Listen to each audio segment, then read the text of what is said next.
Hello, hello, my dear health seekers. Inga from Health Origins here, and today I'm super excited to try this recipe, Vegan Dandelion Honey. This is my first time trying it. I've seen it doing rounds on the internet, and since we are in dandelion season, I thought I really want to give it a go. However, just disclaimer, don't go and take all of the dandelions in your lawn, for example. I would suggest definitely, just taking a couple of buds from like a cluster and moving on, so that you leave enough of the dandelions for bees, because it's their main source of food at this time. So make sure you leave some dandelions for bees. But otherwise, I'm excited to begin. So let's do this.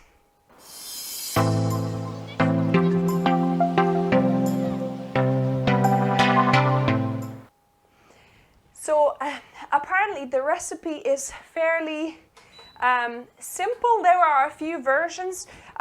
This particular one is from like a German website, but they have an English translation, and they use some apple as well in making the honey. However, she did mention that you can use some apple juice if you don't have apple, because we ran out of apples.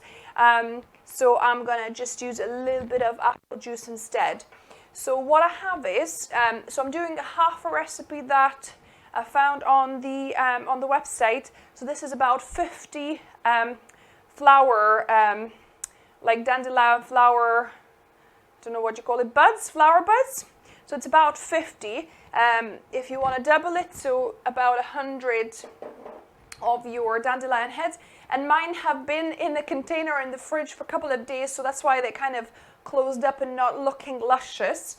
But hopefully it'll still release the nice aroma, and they still have the pollen. That's what we're after, really. The pollen is what makes it, the honey taste. And when you collect dandelions, make sure you leave them in a container or a bowl for a few minutes to let all the little bugs to crawl out, to make sure, look through that there's no, or you could, when you're collecting the flowers, maybe shake the flower to make sure you're getting rid of the bugs, and you don't want them in your pot, and let them live. So I've got my dandelions in the pot. And I've got half a litre of just boiled water, so that water just boiled, so I'm just pouring it on there. Then I'm gonna put like a teeniest bit of salt in here as well, and then I'm gonna put a little bit of lemon zest, just a little bit of lemon skin, just for extra flavor. I know some recipes put like a lemon slice in there, or a couple of lemon slices. So I'm just putting a bit of that lemon rind just for that flavor. And we have half of a quarter cup of lemon juice. So this is half a lemon juice squeezed in, so about 2 tablespoons, about 30 ml really. So I'm adding the lemon juice in here, and I'm gonna put this on manual, on kind of low simmer, and that is it, what we need to put in at this point. I'm gonna put the lid on, and I'll let it get to simmer, and I'm gonna simmer it for about 20-25 minutes, and then we're gonna strain it, add our sugar and apple juice, and continue to try and to evaporate the water and to concentrate the honey. So my dandelions have been boiling for about 25 minutes. I've just switched them off, and we're gonna sieve them. So I've got like a fine mesh sieve over a bowl. So we're gonna just put the flowers through and sieve it out.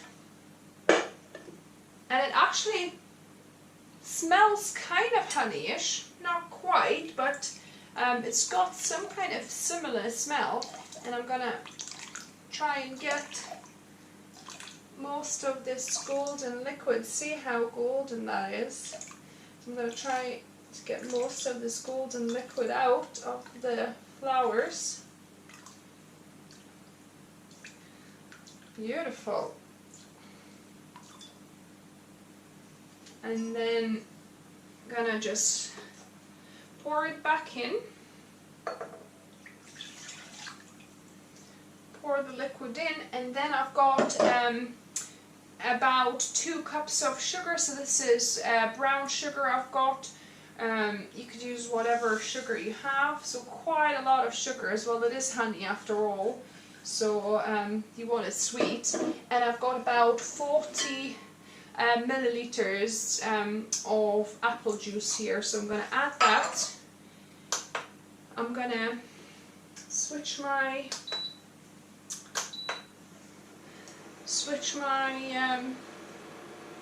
induction hob on. And first of all, we wanna what's that word?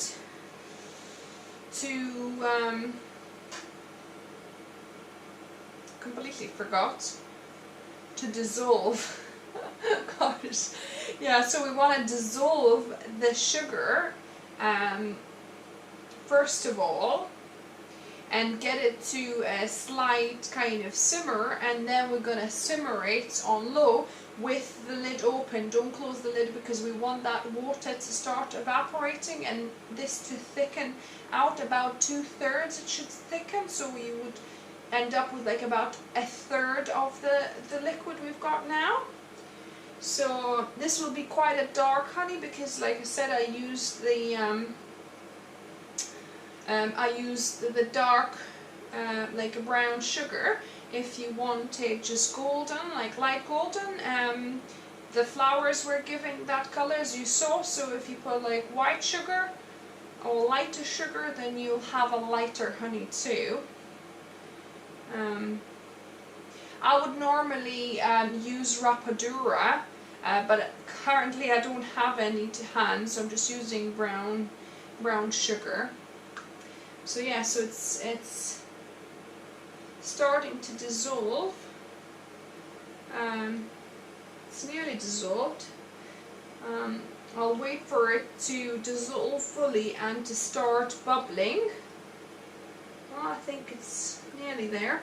And we'll let it start bubbling and we'll put it on kind of quite low and let it simmer, medium to low. You want a gentle simmer, you don't want it too high of a simmer, and then we'll leave that. And apparently the trick is not to mix after much after it starts boiling. Maybe you could mix it a couple of times when it just starts boiling, but after that you want to leave it so that your honey does not crystallize. So apparently that's the trick. So we're safe here because mine is not boiling yet, but once it starts boiling, then you really don't want to be mixing much. You just want to let it boil off and evaporate that water on its own. So my mixture is boiling now quite violently, I must say, so I'm going to just reduce it on quite low and let it simmer until it, the water evaporates. Maybe I'll do a little, yeah, you don't want it obviously on too low because you want that water evaporating, but you don't want it on too high so that it's not just violently, like boiling and burning at the bottom. So I've got it kind of on a low simmer, and I'll leave it simmering until it's about 1/3 of the current volume.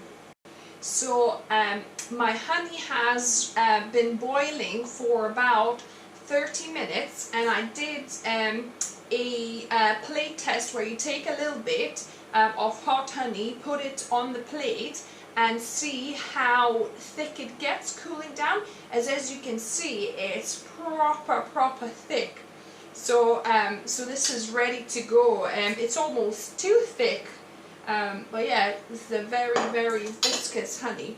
So just switching that off. So I brought two jars here that I've disinfected. I mean, because this is, you know, so full of sugar, you don't really need to worry too much about it going bad, because if it's got so much sugar or it's got so much acidity, normally, you know, they stay pretty well, the preserves. However, you know, I did disinfect these jars, so I'm gonna just pour this golden nectar. Wow, look, it's proper dark, because obviously, like I said, I used brown sugar for this. So it actually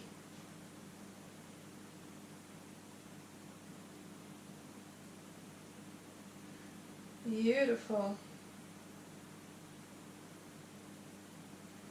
Yeah, because I used brown honey, brown sugar for this, it's you know, turned out really dark honey.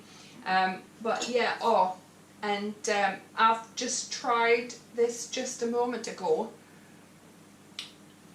Oh my goodness, the taste is so delicious.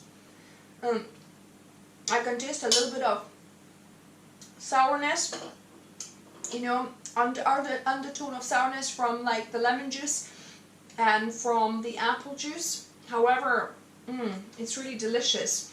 And the recipe that I used, the original recipe that I used, actually suggests adding different other edible flowers, because normally the honey you get, the bees would get all kinds of mixture of pollen. So to make it even more fragrant, to make it even more, you know, tasting more like honey, she suggests adding some other flowers too.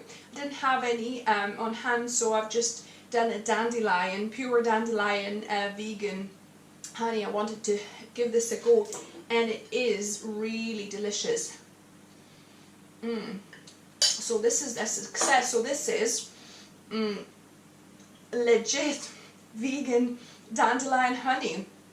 Oh my god, amazing. My mind is really blown. I think I'll definitely be making this one more time, probably, if the dandelions are still out, or definitely doing it again next year. So let me know if you try this, if you try adding some other edible flowers. What did you think of the taste of it? So let me know if you try this, what you thought of it. What did you think of the taste, of the texture, the consistency? I think it's pretty amazing. Give me a thumbs up if you like the video. Let me know what other recipes you'd like me to experiment with, to create here on the channel. I have a video every Wednesday, and my meal prep for weight loss show on Saturdays as well. So if you're new here, welcome, and subscribe for more future videos as well. And remember, food is fuel. So be mindful of what you put in the body. Until next time.